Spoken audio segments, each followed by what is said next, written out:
NASA spent gigantic sums of money during the 1960s, but most of it was spent on the ground, not in space.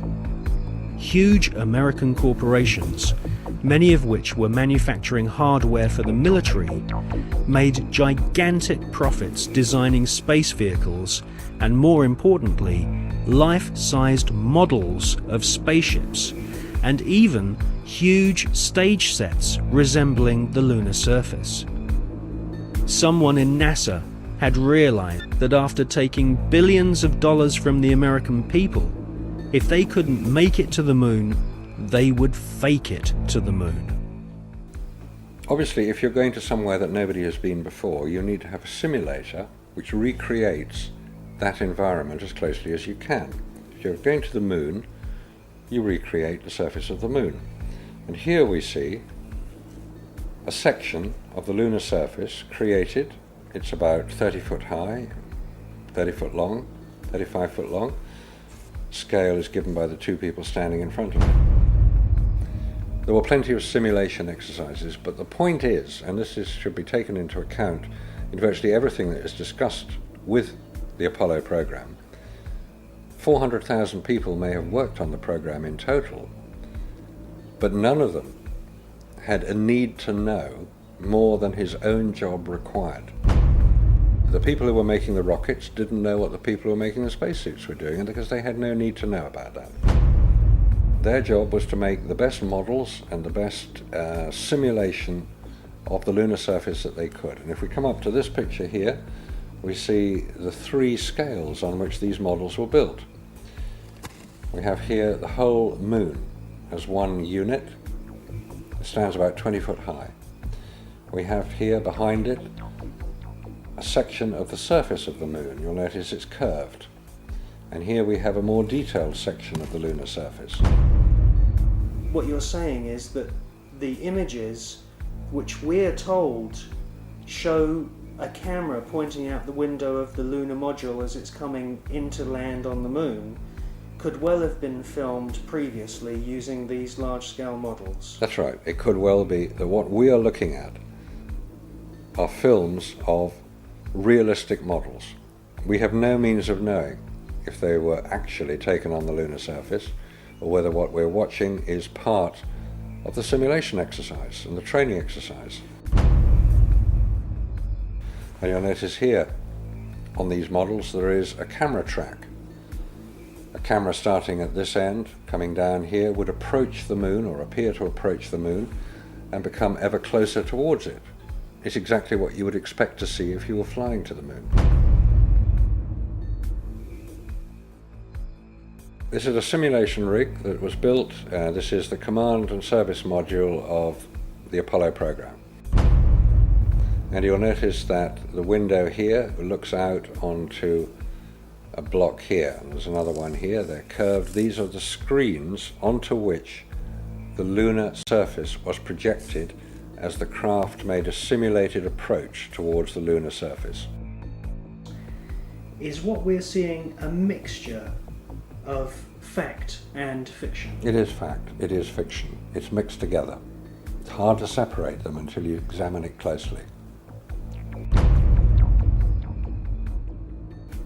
If a spacecraft is in deep space, the only possible explanation for a light seen through the window of the spacecraft is the sun. It's the only bright light in space. If it's not the sun, then it has to be some other artificial light, which implies that that particular image is possibly fiction. July 1961. NASA was soon being criticized for the flimsy construction of their hardware. The first orbital capsules did not even have windows in them for the astronauts to look out of. One of the most vocal critics was one of NASA's most respected astronauts, an all-American hero named Virgil Gus Grissom, who almost drowned when recovery helicopters were unable to lift his space capsule from the sea. After a successful journey into space, Gus Grissom almost died through NASA's bad planning? Or was this an early attempt to silence Gus Grissom?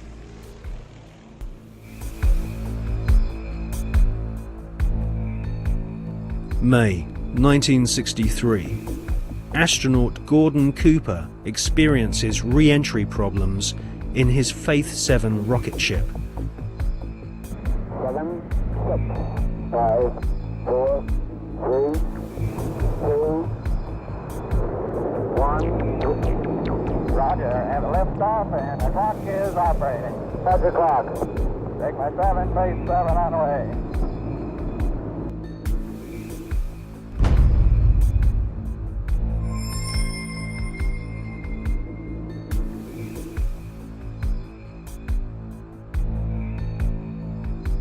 The prototype lunar module, known as the LIM, had serious stability problems.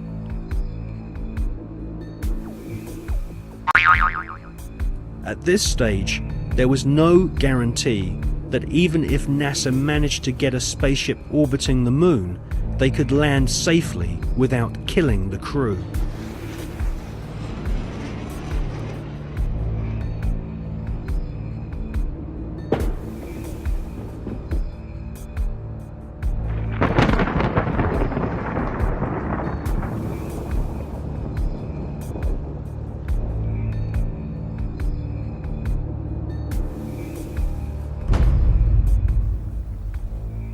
Could the footage which we see of the LIM approaching the moon be filmed in a TV studio? It was filmed in a TV studio. There's absolutely no doubts whatsoever about that. And the way that this film was created was by the use of models. There's nothing secret about the models. They exist. You can go and see them today. The models were very lifelike, very realistic. There is one that is a life-size model. It's in Flagstaff in Arizona. It's 2 miles long, and it's an exact replica of the Sea of Tranquility.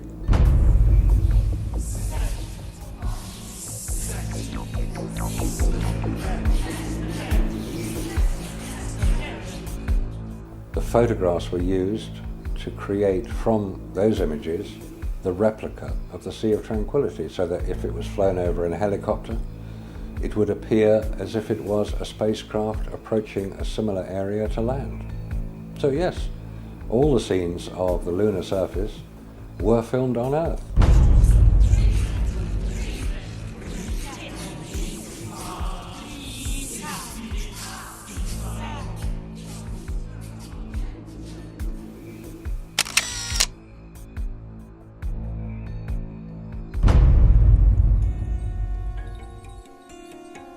June 1965.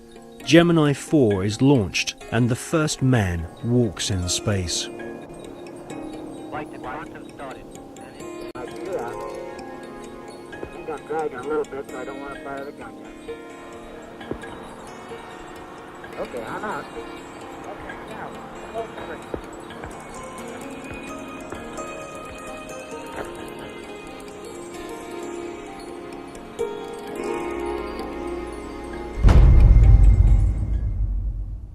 Extensive rehearsals at docking spacecraft were performed in low Earth orbit. Everything was recorded on film.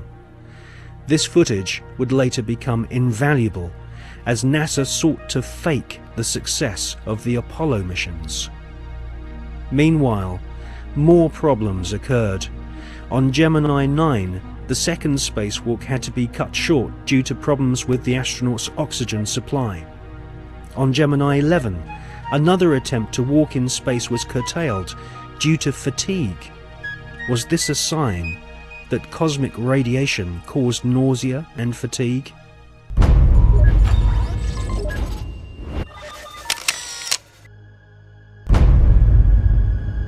NASA could not risk the public humiliation of having brave astronauts crashing to their deaths on the lunar surface broadcast on live TV.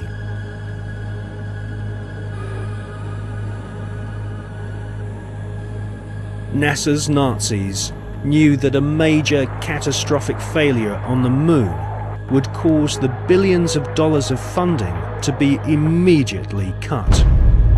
Anyone with the most elementary grasp of science could tell that the Saturn V rockets were merely big versions of the Nazis' V-2 killing machines.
It is wrongly perceived by the mainstream media that there has never been an official report of a UFO by any NASA astronaut. This is simply not so. Since the early experimental orbital craft were developed by ex-Nazi SS officers on behalf of NASA, American astronauts have continually reported strange UFOs. In many cases, photographs and even film was shot of these mysterious, unidentified flying objects. During his pioneering orbital flights in the Gemini 7 capsule, NASA astronaut Jim Lovell clearly alerted mission control of a bogey at 10 o'clock high. Capcom at Houston asked James Lovell if he had an actual sighting of a UFO. Lovell answered, "We have several, an actual sighting." Gemini 7 here, Houston, are you ready? That's clear. 7, go ahead. I bogey at 10 o'clock high. This is Houston. Say again, 7? I have a bogey at 10 o'clock high. Roger.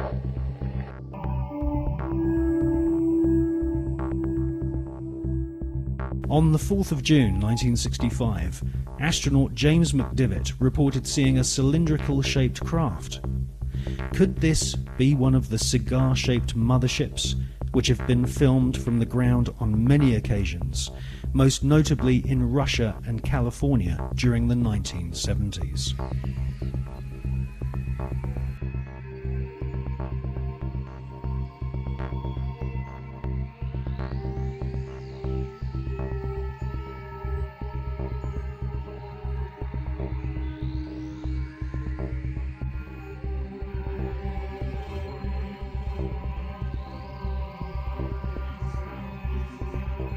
former astronaut Gordon Cooper has publicly stated that his interest in UFOs was one of the reasons why he became an astronaut in the first place. In 1978, Gordon Cooper attended a meeting of the Special Political Committee at the United Nations General Assembly in order to discuss the UFO phenomenon. In a letter signed by Gordon Cooper, he said, "I believe that these extraterrestrial vehicles and their crews are visiting this planet from other planets. In 1951, I had the opportunity to observe flights of UFOs of different sizes flying in fighter formation from east to west over Europe."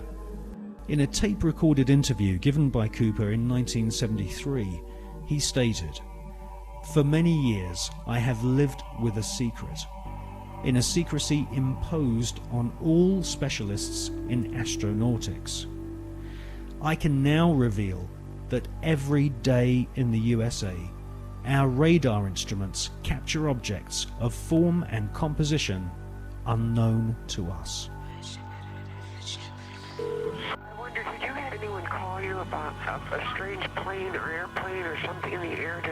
Where? It was coming down Sampson Drive. I don't know what it was. If it was a flying saucer. What did it look like, ma'am? It was like almost like an iridescent color. It was like a bluish purple. I could see a red glow up in the sky. It was huge. People are serious. They're very upset. Whatever it was lit up. I mean, literally, if you were underneath it, you could see it would be like daylight with red lights. It changes colors from white to red to green. The sucker has not moved. We have multiple departments right now that have sightings on it. This is not a prank phone call, I swear to you. No, is it? They're sitting stationary. I got 3 of them. What do they look like? I've got 4 discernible colors. I got red, yellow, green, and blue. And the one just was like flashing. So if they're those planets those guys were talking about, then they're planets with Christmas lights on. This is weird. In 2002, astronaut Scott Carpenter was interviewed by the late Graham Birdsall of the British UFO magazine. Scott Carpenter and his fellow veteran astronaut friend John Glenn both witnessed strange creatures in space during their pioneering flights. Now, there were so many unknowns in the early days. And this is a fact of the matter. We were really not sure after John flew whether or not there were critters, living critters out there somewhere.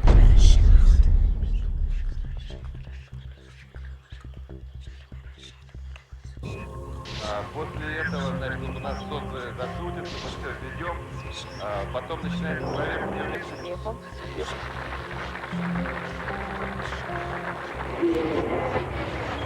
Yes, we have some, not thousands, some cases when Russian astronauts watched objects. Yes. Very, maybe few, not so far from the space station. Mostly over the Earth, very close to Earth, but it doesn't matter. From outer space, you can see it as if it's very, very close to you.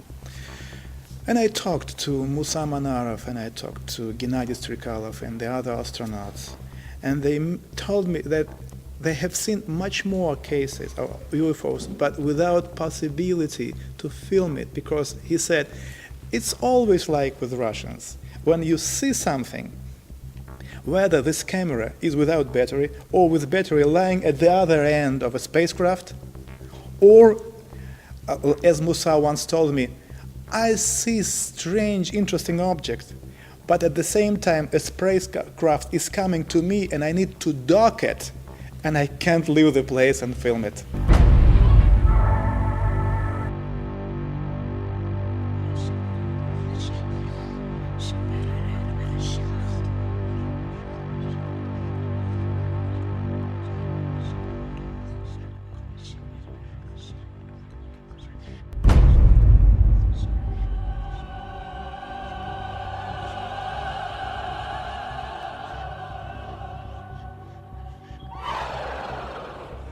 You know, we have been investigating this particular question, and we came to very interesting conclusions. I wouldn't say that millions of people or thousands, no, but there are many people who have not been abducted, because on their level of knowledge and on their level of understanding and abilities, they do not need to abduct people. No. I will try to explain what's going on. When you say they, you're talking about the... It is, yes, it is. It is. When it is are flying here, there are some kind of scientific expeditions which are visiting the planet.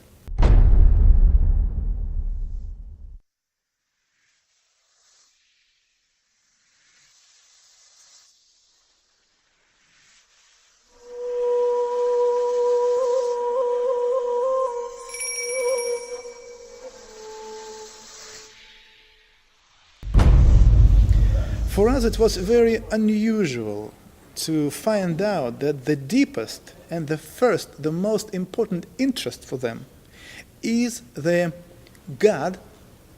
Who is He?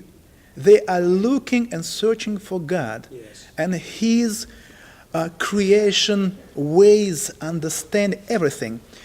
And they can learn it only in one way: if they learn and check how big human groups are behaving, kind of an invisible influence, and how people are reacting. At the same time, there is another very interesting technology.